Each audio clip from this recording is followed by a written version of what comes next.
In this video, I will show you how to transfer Ton from Bitget wallet to Tonkeeper. To do this, first just go and open up your Bitget wallet, and from here you want to go and click wallet in the bottom right, and then just click on send.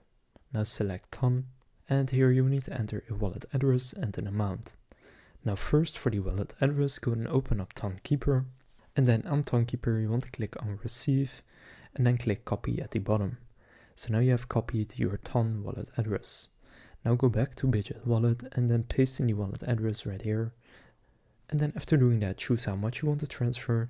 So you can do a percentage, or you can enter exactly how much you want to transfer. For example, if I enter 0.5, then right here you can see I'm now transferring 0.5, which right now is about $3. So then click confirm in the bottom. Then you will see the send confirmation. So it basically is an overview with the fees and where you are sending it.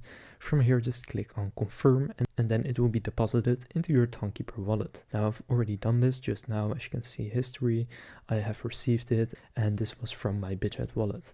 So this actually works, but if you're sending a very high amount, it may be smart to send a smaller amount first to see if it shows up, and then once that is confirmed, you can then send the rest of it. So that's how to transfer Ton from Bitget wallet to Tonkeeper. If this video was helpful, please consider leaving a like and subscribing to my channel. With that being said, I will see you in the next video.